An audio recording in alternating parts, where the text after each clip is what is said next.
share it. Uh-oh. Okay, hold on. For some reason, it's not letting me press the button.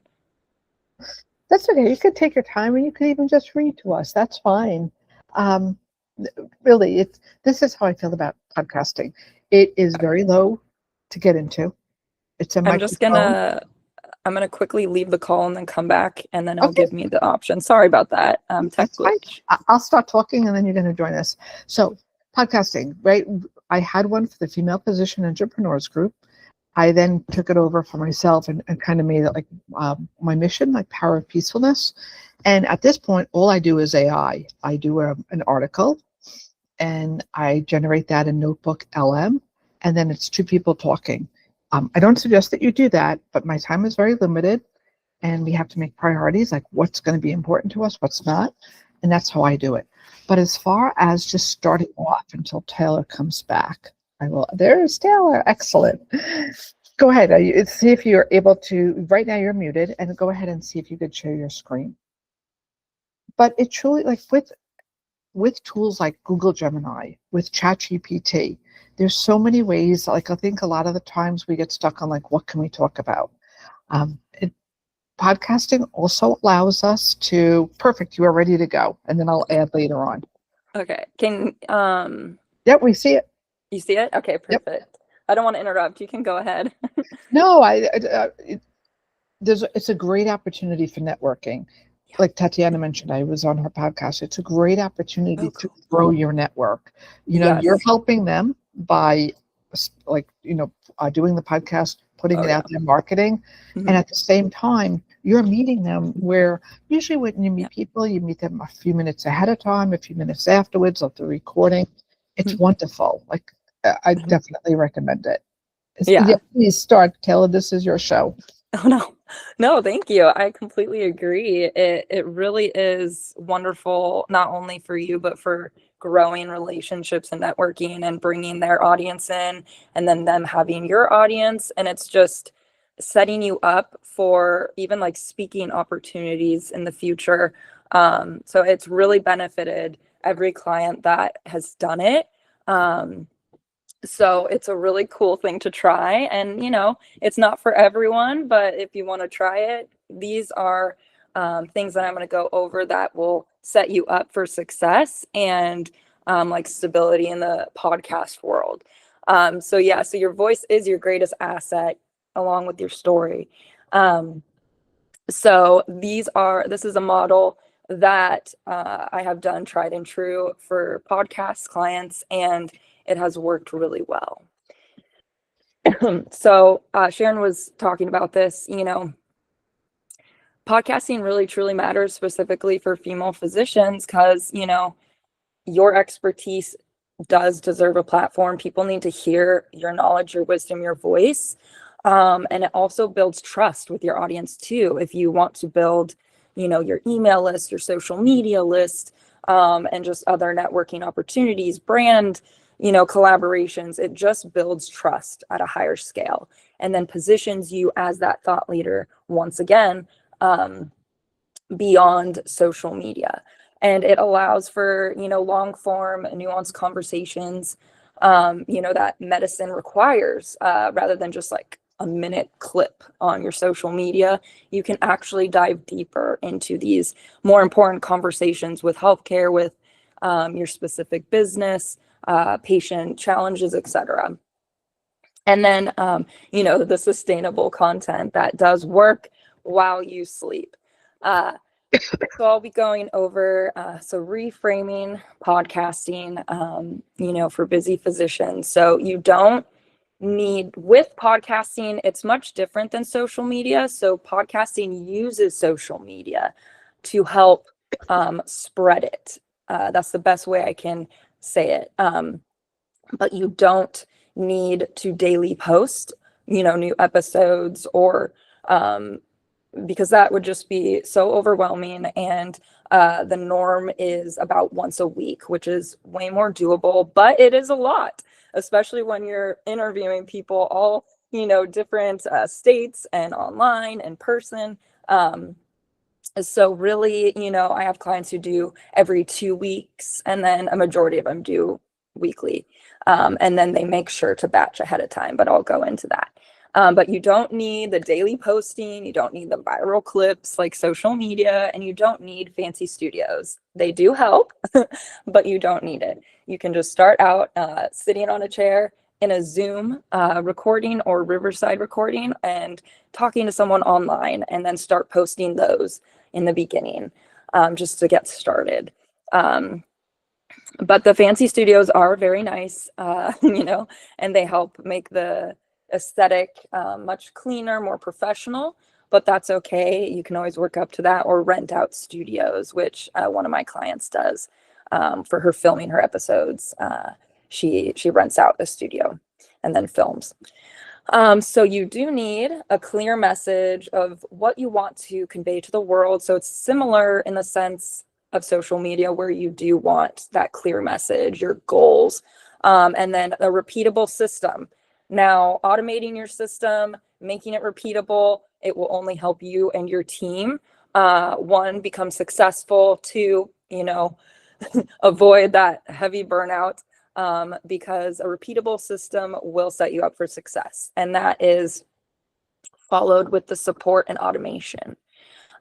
So excuse me. So your lived experience does matter, whether you talk about being a doctor or talk about your life outside of being a doctor. It's just every person's story truly matters, and we can learn from each of you in different ways, from what you've overcome, from what you're helping other people overcome. It really does matter. And that helps with like the imposter syndrome that I see with some of the clients sometimes, thinking like, is anyone going to listen to this? Am I good enough? Is this going to help them? Yes, your voice is meant to reach people, and your people will find you, whether it's through your social media, your podcast, blog, etc.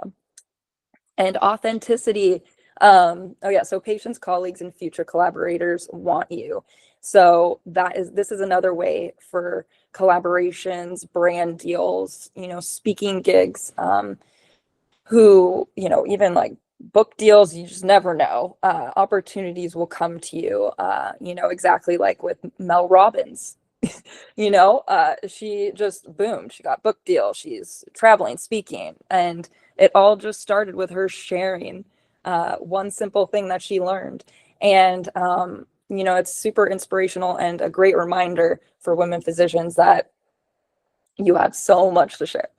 And so authenticity is much better than perfection, because people want the real you. They want your mannerisms to come across. They want to be able to relate to you, and being consistent with your posting, obviously on social media, but consistency in posting with your podcast is also helpful too.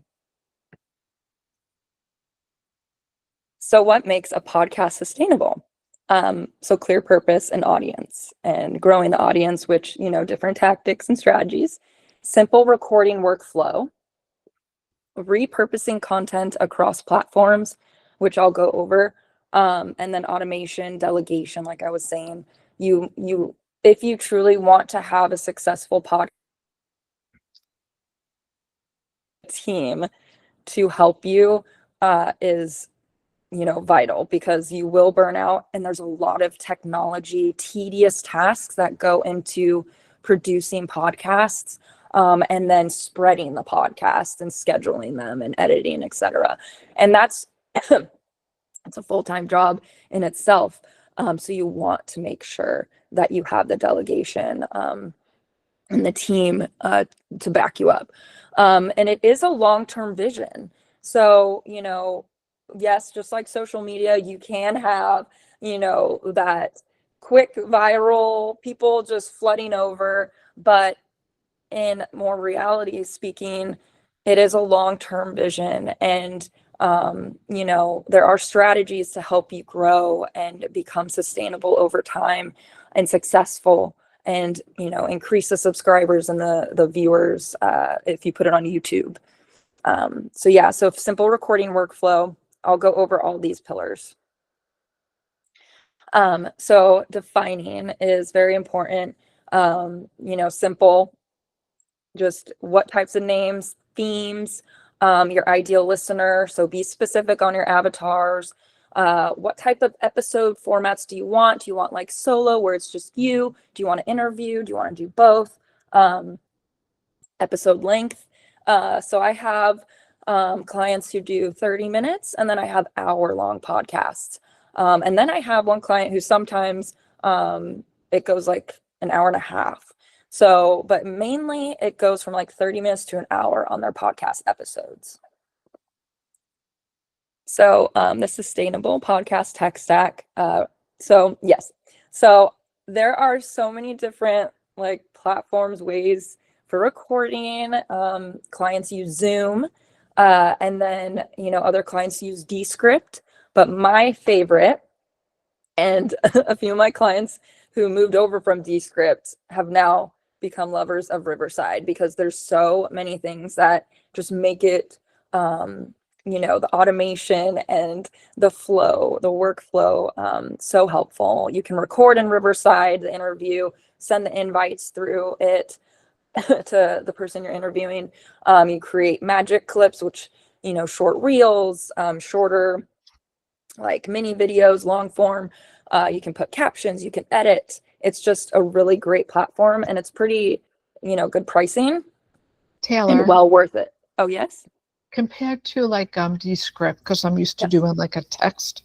Yeah. One of the things Descript, Descript, and Riverside are the two that we're talking about. I'm familiar with Descript. I love the fact that you could add the audio or a video, and then it provides you the text. So then what I used to do is use like iMovie, and it was horrible going in and out, and I just never, it was horrible. But anyway, so now you have the text, and now you can literally, like, if you say a lot of there's usually like one button just to get rid of all the if I say something like I repeated it, like you'll see, like when you do a podcast, when you guys either by yourself, solo, or with other people, they'll be like, how do I say it? The person's like, no, take that out. I don't want to say that.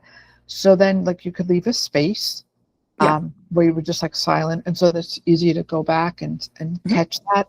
But with Riverside, do you get that text, like voice to text, like the actual text, like you do in Descript? I'm post filming. So on everything that you mentioned that you could do, Riverside does. And even in iMovie, so you're able to make those edits and then change the edits as you're editing the video in Riverside. And then it gives you the transcript as well, the audio and the video clip of it, which is really nice. But yeah, I believe exactly what you're saying. It does all of that. So it's just, I just felt like it was way more user friendly too, especially with a lot of clients, not wanting and not having enough time to like learn a new system. They caught on so quickly, and they use it now so frequently. And it was barely any like in-depth teaching of it. Like they caught on, and so that was also a benefit. But yes, they do. Riverside does do those things where you can edit in the studio of it as well. And then, so this, so obviously everyone has heard the Apple Podcasts, Spotify, some people host on Kajabi, etc. Buzzsprout, sorry, Buzzsprout is a platform, and there's tons of other ones, but Buzzsprout, we have found, me and my clients, that this is the best one. And so basically it hosts the ability where you just upload your audio file once, and then you can pick which platforms you want it to send to automatically, like post. So like Spotify, Apple, Google, all these others. So you only have to upload it once in that regard. And then of course, if you're going to be uploading your video podcast to YouTube, which I recommend, that is another upload. But otherwise, this takes care of the distribution so nicely. It's super user friendly as well. And it's just pretty cheap too, for how many you pick, especially if you do like less than 4 per month, and you can do it for the free subscription. But then I believe it's 5 episodes per month and above that you pay the lower subscription. But it's really it's the best one of the distribution platforms, because there's a few others, but this one has been the best one that we've worked with. And then scheduling, repurposing, obviously you want to, like, everything is content.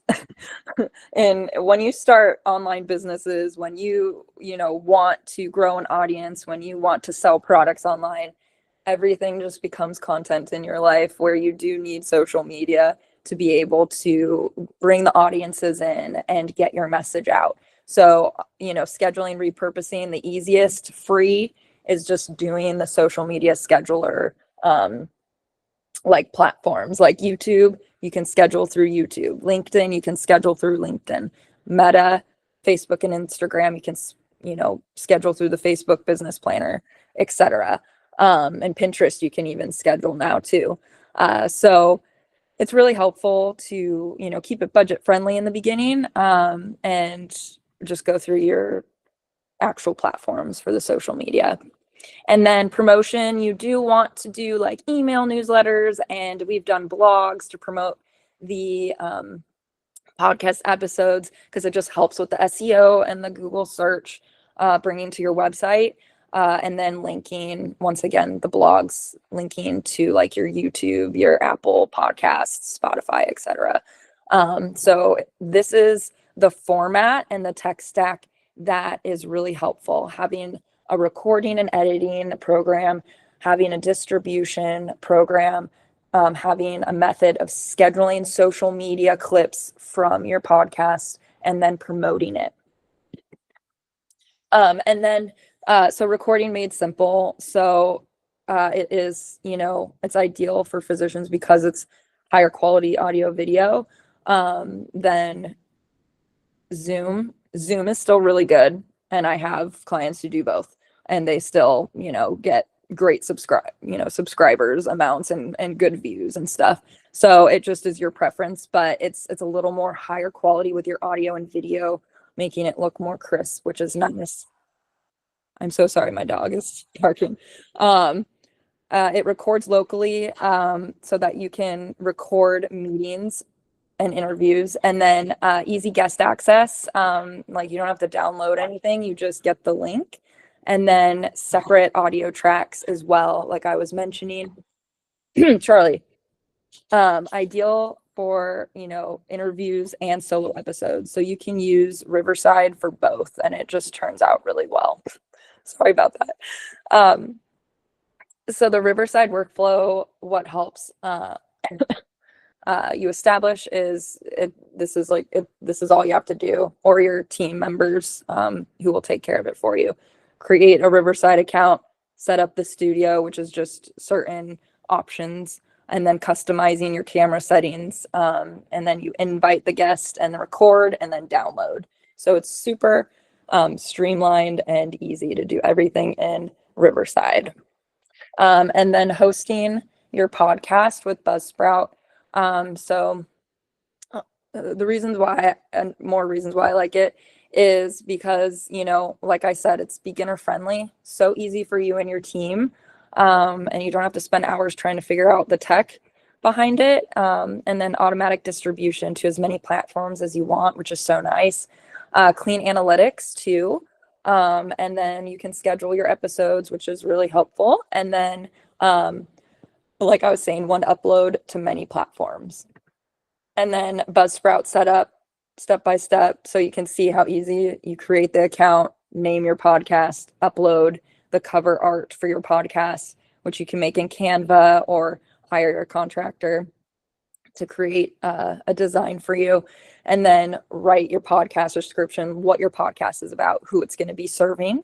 And then you just add your show notes, episode details, but they're called show notes. And this is basically just main points of what you're going to be talking about in the podcast. And then you just upload your audio file and then schedule. It's super easy. And then, so how it works a little bit. So Buzzsprout creates, now this is the tech language. And of course, this is where having team members who have produced podcasts really do help.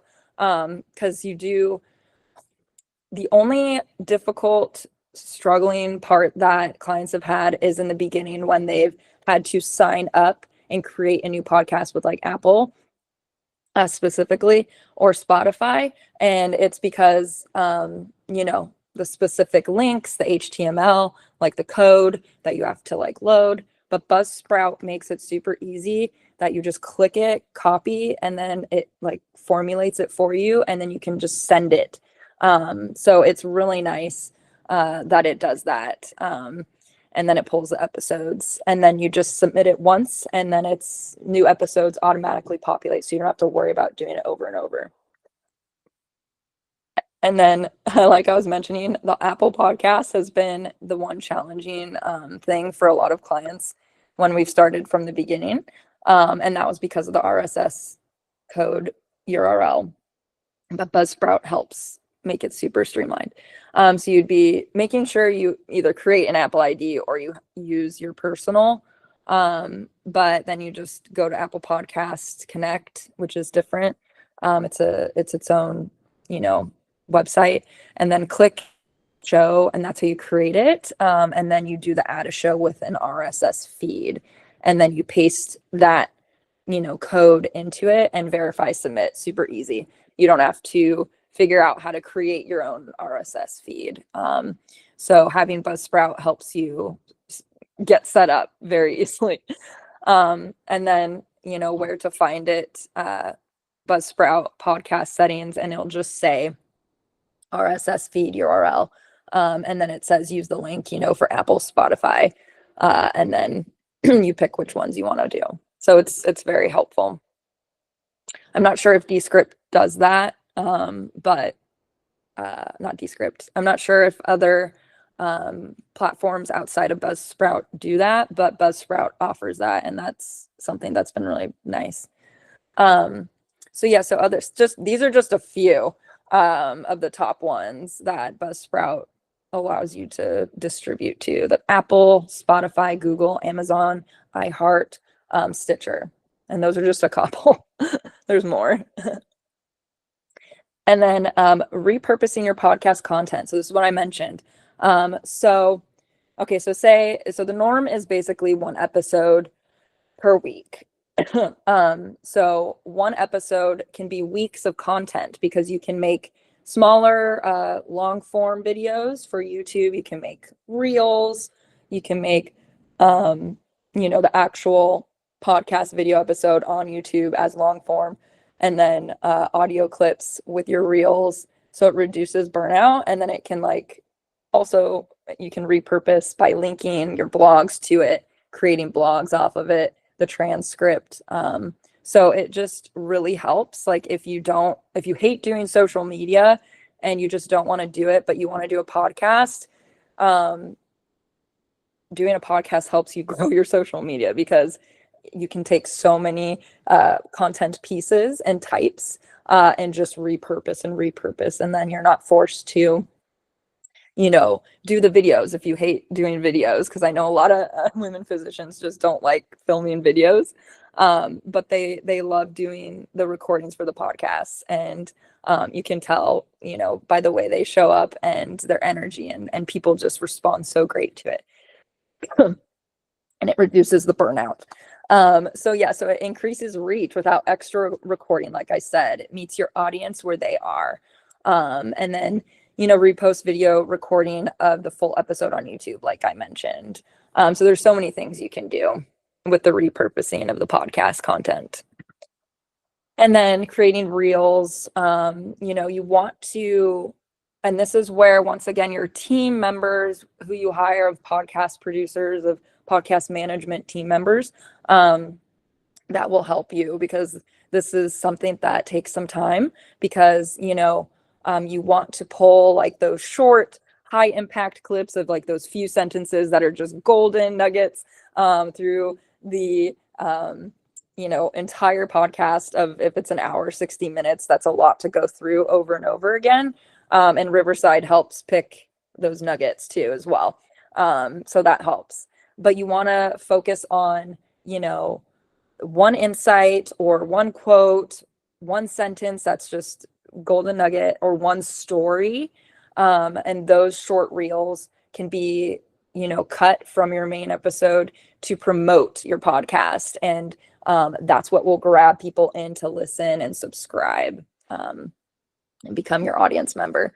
And then, ideal length for reels, 30 to 90 seconds. And then, like I said, Riverside creates reels from your podcast highlights automatically, which is so nice. And then scheduling podcast reels across platforms. So my clients right now, they do Pinterest, Instagram, Facebook, YouTube, and TikTok, if they have TikTok. But those are the main ones that they do. The Pinterest, they do like little reel clips for it. And then we link it to the episode or to the website page for their podcast. And it's just great to make sure that you try all different platforms.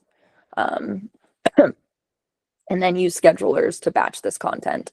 And then consistency is much better, because if you start posting weekly podcasts and then, a few reels a week promoting it, and then stop for a few months, the momentum will stop, with the algorithms, the momentum will stop. People will be like, oh, did she stop making episodes, etc. So you just want to make sure you're consistent at posting and batch episodes prior to launching.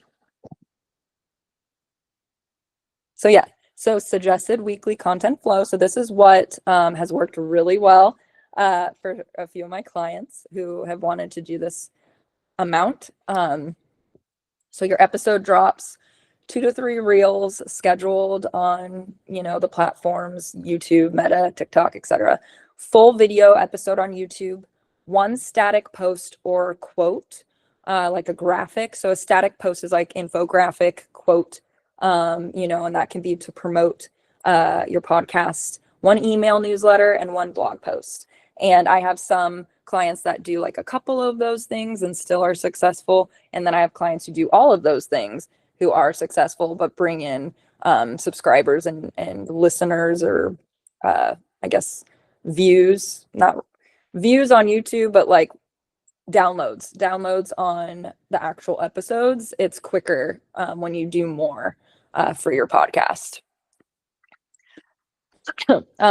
So on your email newsletter, you don't want to make it crazy long, in depth, and you don't really want to combine it with like updates on your practice or, anything else. You want it to be separate. You want it, to link everything. It does still matter. Email matters. Collecting a list matters. Collecting views and downloads matter. And you can link and send it and gather that data and metrics from sending out the emails.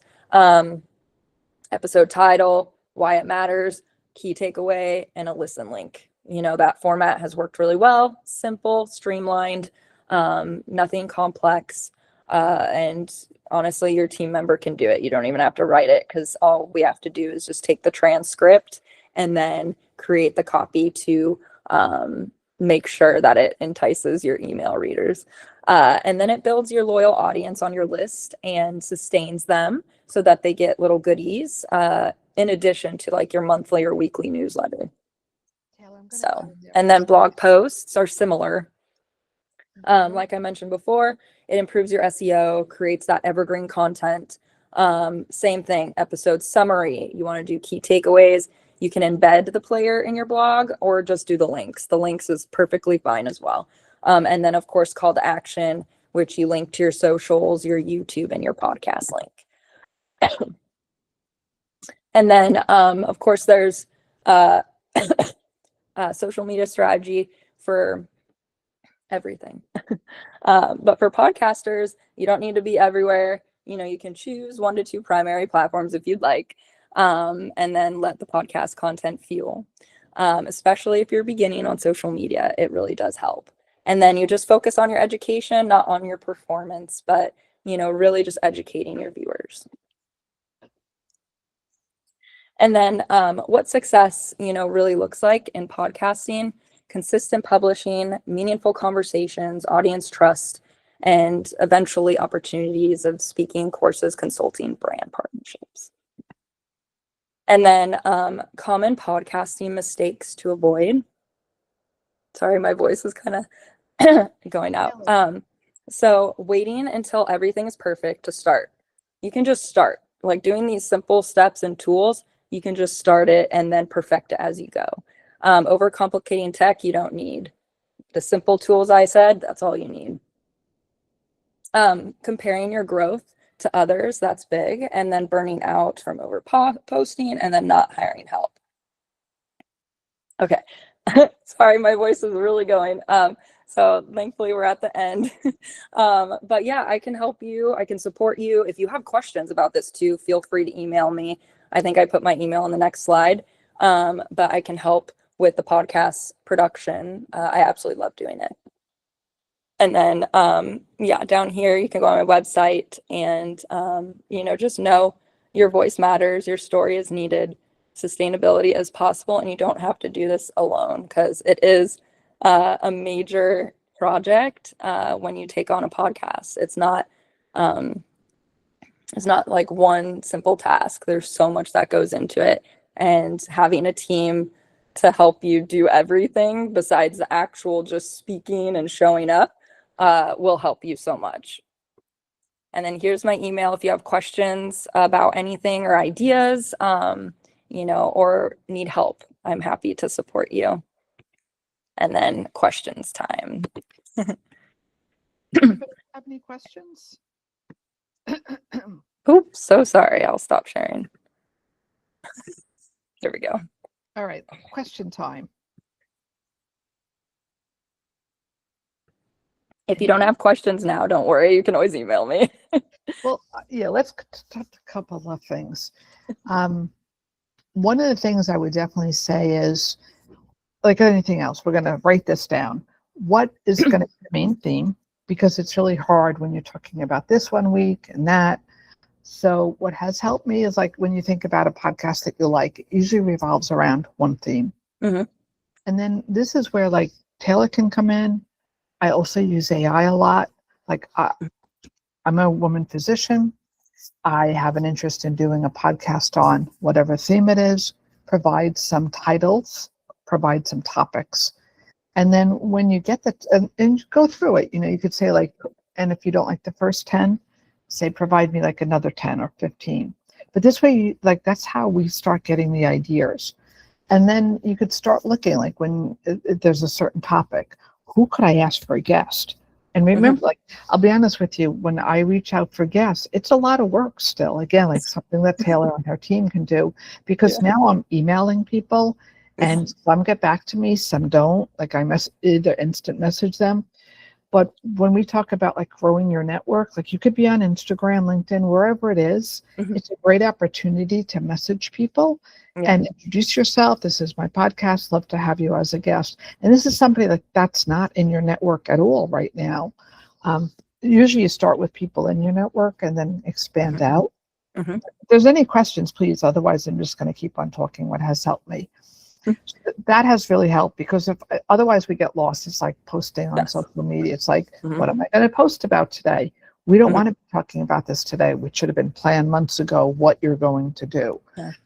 So having those themes and titles, and then you could say, like, provide me some SEO friendly. Kim, you have your hand up. Yeah, I was going to wait till you're done talking. So when you have the titles or topics, you could start even asking AI again, provide me some SEO friendly, because I can't think off the top of my head, like something very bland that may not get a lot of clicks. AI can really help change that title around. Same thing with Taylor's team, like where you'd be more likely to click. Like if you saw a podcast episode, like, I want to do that today, like, I want to listen to that. But please go ahead. Yeah, you mentioned one of the best things to do is to just go ahead and get started. So what would you say are some of the best ways to get started or some of the initial steps to get started? Yeah, so obviously the brainstorming, like Sharon was saying, an AI can help, get the theme, get the type of audience you want, get the type of pillars that you want to speak about on the show, and think of like a list of, dream interviewees that you want to interview, and then find people like that. So other than doing that basic foundational work of building out the framework, you want to like I said, get like well, you want to film before you pay anything, unless you want to film through the Riverside. Just start filming, and not just recording. Like a lot of people just do recording for podcasts. You want to film it too, because that's what helps with the content. So just start interviewing people and filming it, and then batching that up. Do, maybe like 5 episodes, and then start bringing in the tech and your team to edit, and begin scheduling it. Or if you're going to just do it, those tools that I mentioned, look into it a little bit more. Email me if you have questions on that specific thing, but film and then do like Riverside, or some editing program that you have to make sure it just is, edited, intro, outro, and then decide which social media platforms you want to spread it on. And then you can also then sign up for creating, Apple Podcasts, Spotify Podcasts, and then sign up for Buzzsprout. And it's super beginner friendly. And, you can schedule your 4 episodes. And even if you want to do 1 a month, just to test it out, see what your audience feels, you can, whatever pace you feel is best, but film and record is the first thing, because that is what leaves women physicians burnt out, or if they're busy, traveling comes, weather, that's been going on in various states. Like it then prevents you from filming, then you get behind, then you're stressed, so you want to just make sure you batch episodes prior. And I've had clients batch about like 20 in advance, and they're not stressed at all. So the ones that like batch 4, they get a little more stressed. And now one of them is putting it on pause for 3 months after she's just launched it and built momentum on everything, because her interviews are spread out like 1 per month. And I'm like, oh, but it's okay. She can get back because she has, really good audience. But batching first, and then do your tech stack, and simplify, and then, have people help you. Kim, I know some people take like a half a day off, like a month. Yeah. Like at least, like at least that, if not more, like a 1 day a month just to do their recordings if you have a set schedule. Or they do like, well, Friday afternoons are hard, but Friday mornings, whatever it is in your schedule, like every Thursday afternoon, I'm going to do this, and batch or whatever, or every other Thursday. But that seems to work because then when to schedule. I feel like a lot of times when you reach out to interview people, they're like, well, I want this time, I want that time. Our schedules aren't like that. Like we have, why it helps to have, like, if you're available on a Thursday afternoon, this is your next Thursday afternoon. It helps your audience too. I feel like scheduling. Exactly. And the podcast, what really helps with my clients who interview others, they have like a separate podcast schedule calendar, like in Acuity, and then, or Google Calendar, and they only have set days per month, and that's worked really well for them. And the people are kind of forced to, book in those time frames. That doesn't, arrange your schedule everywhere. But one way, like one of my clients we're ahead up until October. Wow. Like that's how many. Yeah. And it's weekly, 1 time a week on Thursdays. And she just launched January 2nd.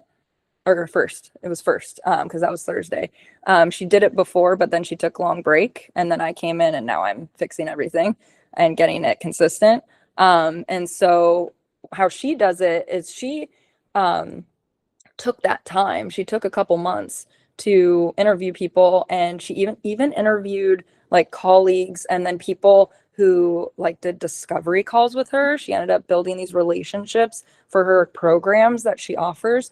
Some of them, you know, she has faculty members that in one of her programs that she's done, you know, podcast interviews. So now not only is she promoting the faculty members in her program, but she's going to be promoting the program itself and bringing in more people. So you want to like think strategically like that too on the scheduling and who you're going to talk to. And it's been such a great model so far of getting her back on track with the consistent posting. I mentioned before about Instagram reaching out. I think I mentioned that because you could see the people talking on video and how they do on video. I had a couple of guests where I was, my fault, you know, I don't do discovery calls ahead of time. Somebody had, you know, it was for the female physician entrepreneur. They reached out, they wanted to be on the podcast, and I really regretted it. I actually it was horrible editing. And then on top of that, they just couldn't do a podcast is the bottom line. No matter how much I tried to like change things around and ask different questions, I was like, oh, this is so bad. Oh, no. But then I did go back and I edited, and I added a lot of information. And then I said, and so, you know, and then we went into that.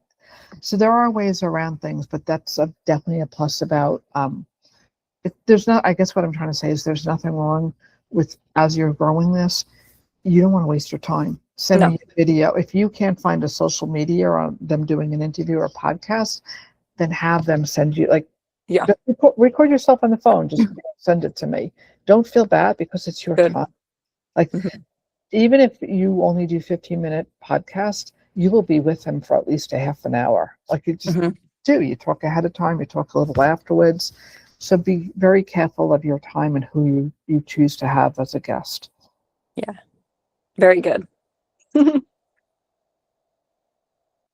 What other questions? Oh, no, thank you, Kim. I had just one question. Yes. You know, I mean, to your point, right? Because all of us have clinics and all that. One thing I'm really afraid of, and I don't know where I'm going with the, you know, podcast yet, but it's always good to have that information, right? Yeah. What happens if there is a break? Suppose, you know, with the outpatient clinic, I have found that some days you feel like, oh my God, like, you know, I have so many new intakes coming up, and some days it's very light. So it's very hard to find that kind of consistency yet. And that has been my experience so far. So if you start something like this on the side, right? How do you make sure that if there is a gap of, let's say, 3 months or something, how do you bounce back?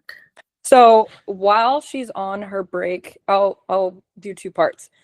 So while, like, for example, one of my clients, she just launched it in November, and the last 2 months have been amazing. Social media, everything that I've done, everyone's loving it. You know, pain intervention, brain health. So that's her scope. And so because she has her TEDx talk that's coming up, she has traveling and interviewing, you know, one of her people like out of country. So while she's doing those things, we're going to be still promoting her on our social media, still building her list with her TEDx talk, you know, sharing clips, etc. of that. She's still doing her email list. We're going to be doing, I'm setting her up with the ManyChat DM automations where we can build her list during this time of downloading freebies, you know, that have to do with brain health, headache, pain intervention. So we're still managing the online presence, even if she doesn't have like a new episode. So that is key, is just continually making sure you have strategies and things set up so that, you know, if life happens, but you're still present and still growing. And you're not just going completely blacked out, you know, where you're just off the internet. And then, like I said before, batching. So even before you get started, just record a ton of episodes prior. to launching. So preferably like 3 months prior, because then that gives you some leeway too. True. Thank you. Yeah. Go ahead. Text it. Hi. Yeah, hi.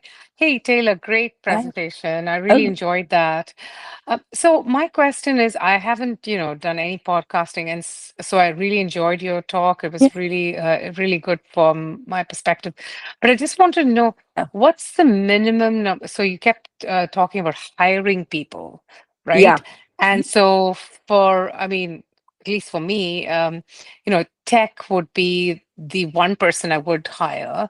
So what's the bare minimum number of people on a team, and Yes. how do you go about hiring them? Where do you find these people? Yes. So what has really worked is having like the bare minimum, at least 2, like someone who does all the, like the writing, the scheduling, basically social media, everything, and then a video editor, podcast, audio, and video editor. So that's a separate person, and then someone like me who just does everything else, and that's the bare minimum. And it's worked really well with our system. If we stay organized and ahead, we've kept her afloat. And then on the other team as well, there's 2 of us. So a lot of teams have 2, the video, audio, and then someone who does everything else. And then of course the physician who, shows up. And then sorry, what was the second question? So my question is, how do we go about finding Oh, yes. these teams? Yes. Yes, yeah. So, if you need someone, like me, I can help, but video, audio, podcast producer type person you can find like on Fiverr, you can find on like LinkedIn, you can find like in the groups, people who recommend their people, because a lot of physicians now have podcasts. So you want to first, before, you meet with the person, look at that physician who has the podcast and how they're producing the content, what it looks like, the flow, if it looks just horrible or if it looks great, organized, consistent, then, reach out to them and be like, do you have a recommendation? Who does your podcasting, etc. But for like audio, video, somewhere like Fiverr, but you just always want to try to get recommendations, for that. But the like for the people, I think it's more important to have higher quality, like someone who knows what they're doing with the scheduling, the writing, and the social media aspect of it. And because there's a lot of, podcast producers, but you just want to make sure you vet them, because you want to know someone who knows what they're doing. Otherwise, it's going to cause chaos for you later on. And then, it's pretty simple to find the video, audio, podcast editor, and that's like on Fiverr. But I would find off of Fiverr someone to produce and do the rest of the podcast. That's what I was trying to say. Kim is asking about royalty-free music. I don't know about you, but there's Yes. definitely some sites. Yes. AI is doing a bunch now. You can hire somebody on Fiverr as well to do it. Yes. But and I know, does Riverside have any of that you can add? But the I problem know that- the copyrighted available music that you have to go to like a place like Soundstripe or somewhere, a different platform, and a different website, and they of course cost money to subscribe for that. Or you can just do it and get like a little, tune for your intro and your outro from like Canva, and not spend money on like music like that in the beginning, especially. But your podcast, video, and audio editor should have their own like accounts with the music platforms. Like one of our video and audio podcast editor, he has his own account subscription to the music. So he puts it in And then I make sure it's not copyrighted on YouTube, and it's been working fine as long as you have the license. If you put it throughout, like if it's a meditation podcast or, like the nature podcast and like you just saying calming things with like music in the back. So you definitely want to use the subscriptions, platforms like Soundstripe and things like that. So I have a friend, has YouTube. She doesn't, well, she actually does do a podcast, but a few times she's bought this royalty-free music, and YouTube has flagged it as, being copyrighted. And you have the option of like, I guess, appealing it and writing, like showing them that this is like interesting. Yeah, but I wonder what platform, because they do some music. They'll say like a copyright check, but they won't flag you. They'll just say the owner has given permission to use this music across YouTube.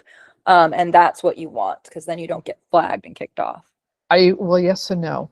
If you do that, then if you get a lot of views or you're building up your channel and you want to monetize it, you don't get paid. You can't monetize on that. No. And that's why I don't really recommend, unless you paid for the licensing. Otherwise, a lot of my clients only do like a little sound music in the intro and outro. Otherwise, they just let their talking go through without music. And it's been doing great. So it's just your preference. But yeah, buying those license is important. And AI too, Kim. Think about they've come a long way. But be careful though with AI, because you don't know if it's licensed or not and available. But so just do your research. Always do your research prior. But yeah, AI does help with a lot of podcasting, producing. What other questions do you guys have? Anything else? Did anybody come late that wants to introduce themselves? There's a couple people I can see with hands raised. Oh, yeah, there's one. Hi. Including me. So. Oh yeah, Emma. Yeah. Sorry. Oh no, I think there you are. I was just gonna ask if some of us were to collaborate, like say 3 of us got together and we could share these staff people. Like, what's reasonable? 3 of us, 5 of us? Like, how much time do we need from these people? Well, it depends how many episodes you want to produce, how frequent you are on your social media platforms, like if you have that structure that I mentioned, the newsletter, a blog, 2 to 3 reels, plus YouTube, plus distribution, that takes up probably a pretty good amount of time. So that's just strategy on your guys' part, and then being able to talk with them to see how much workload they can do. Like I currently do 3 podcasts producing, and I still have room because we batch ahead. We batch ahead, and like this week is for that so as long as you batch ahead, schedule, strategize with your team, I think that's a really great idea to kind of utilize your same team, because then trustworthy, what you're getting, so that's a good idea. Be careful with Fiverr for this. Like I'll use Fiverr for certain things. I'll have them go on to only my certain website and fix something, and then I'll get off. I'll change the password. But if you have them edit your podcast, I feel like then you have to go and listen to the whole thing yourself all over again to make sure, because I've had like double sentences. Remember I told you, like I'll say something, I realize it's an error, I'll let the space go, and then I'll say it again. They've left those things in, like maybe taken out the space, but left those 2 sentences that are repeated. And then you're putting it out there and it just doesn't. Yeah. So that's, like I said, getting referrals, people that, have reputable teams already. But if you're wanting to save money, Fiverr would be the option just for the video audio editing. I wouldn't do Fiverr for everything else. Just 1, because the passwords, 2, because you just never know. But that is a downside. And of course there's cons and pros to everything with podcasting, but it's just a cheaper hack. But that's, once again, you have to read and maybe like have them edit like a YouTube video before doing a podcast, like just to see if they're worth going to again, and how their quality of work is sent to you. Because I've had good experiences as well, and then I've had bad on Fiverr as well. And I just always send them like example little projects first to see. Uh, so, but yeah.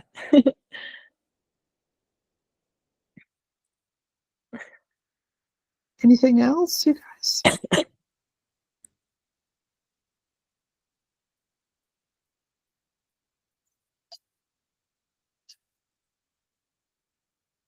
Oh, I didn't check the chat.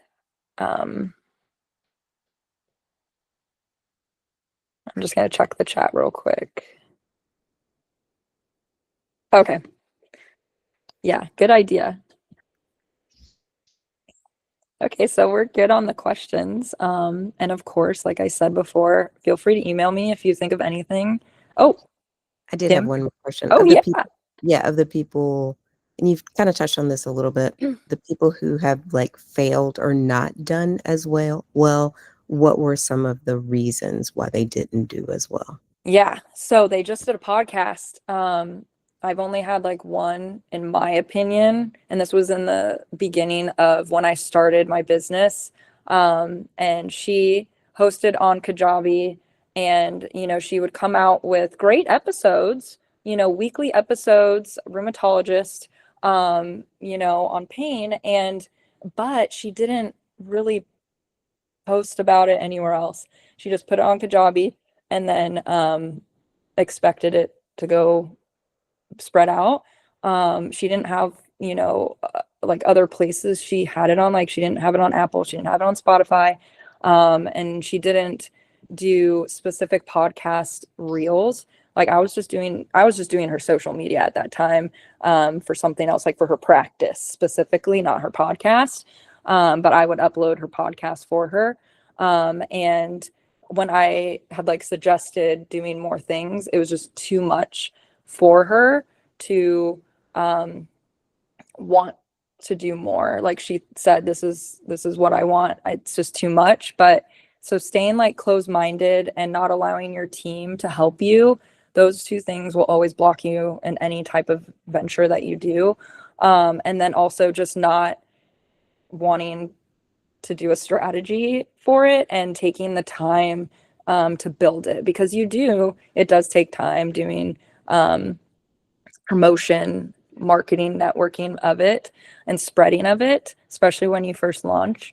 But yeah, like she only put it on Kajabi and she didn't want to spread it anywhere else. She only wanted to do her practice reels and then her Kajabi podcast. She didn't want to do anything else. So that limited her, and it could have been so much bigger, especially since we went viral on like TikTok. And I'm like, oh, we need to get this going. But then she, went through some hard times in her life, and she stopped recording. She gave up, and it's heartbreaking, like seeing, life happen, and then you give up on a passion. So that's another thing that occurred. And but she's very successful in her practice and social media. But she just gave up on the podcast because she felt like it was too much for her, even though it was very limited, if that makes sense. Hopefully yeah. If you do the things, the strategies, and you just have that simple automation and flow, it'll be successful. It'll take time, but you'll be successful, and it will be heard, and you will get subscribers. So if you do the things like the newsletter, the reels, the YouTube, those things that I listed on that one slide, you'll be successful. I will tell you, when I was doing the podcast for the female physician, if I did sometimes we would do series where like we did a private practice series, and I would have like one person do like, one time we did like 8 episodes. The views went up substantially because of like, usually it's once a week. But when I started doing more than once a week, like you saw the numbers jump. So definitely the higher volume helps. Newsletter, Taylor, I don't know that I agree, and just hear me out. Okay. There's two things. We're short of time, so all I do is one newsletter a week. And it Mhm. does include YouTube. It includes the podcast. It includes Yeah. events that are happening. As it should. All of that stuff, right? Like it's the same template week after week. So it gets it out. The open rate is very good. That being said, when you have so many links to different things, the chances of the podcast getting, like if it had its own separate email. That's what I was saying. Yeah. Yeah. Its Without own it. podcast announcement email. That's what I was saying. And you just put like the title summary and you link it. And just have it be simple. Once a week, go out, new episode. This is what you're getting. Any questions or, yeah, exactly. You don't want to include it in your long, But I I do. mean, of course, on the Because bottom. I meant I on the do. bottom, the links, but like your main podcast announcement email, do separate. But yeah, always like your email newsletter, no matter what, include all your links to everything. Because that's just smart business. So you're doing great on that. No, So but I mean, keep like doing the that. newsletter itself, I'll talk about what the podcast is. Like it just is Yes. going into one email. That's all I want. Like we set our limits, like our priorities. Does the podcast get as many views as if I did it separate? Probably not. But this is what works for me. So you guys have got to decide like Yeah. what works for you. Mhm. Obviously, if you're hiring Yeah. a team, like you want the whole, Mhm. like you want the best views as possible, right? Like you want Mhm. the best return on investment. Mhm. And then we didn't even talk about monetizing the podcast, but obviously if No, you that's more, it's you can later on. advertise your podcast to get more views, and then Yeah. as we get more views, you can always monetize, like sponsor space, Mhm. put ads in there, whatever you're going to do. Yeah, there's so many opportunities. That's more high level podcast strategy, and just long-term planning. But yeah, having the brand deals, having the collaborations, and that's why it's so important to network as you're building your podcast, Yeah. because you just never know, one of the other physicians who owns successful business or is an investor can just invest in your pod. You just never know what the opportunities. But yeah, there is chance for monetizing it. But in the beginning, you want to just mainly focus on helping people and really just making a difference. Because when you go in with that attitude and that mindset, that's where you become successful. Like Mel Robbins just wanted to help other people learn this breathing. I believe it was the breathing technique that started her entire career. And all she did was, share about this simple breathing technique. Like, it's just crazy to think just from that, her entire career, sitting down with Oprah, like, dream. But it's just, you want to go in with that mindset of helping people. Like, you have a voice, you have a story. Why do you want to help them? And having that intention and authenticity is what attracts more listeners, attracts those opportunities. It's just how energy works, rather than going in like, I want to monetize, I want to, be the famous podcaster, I want to be viral on social media. It's just inauthentic, and it just will burn you out quicker in that way. So that's important too. Yeah.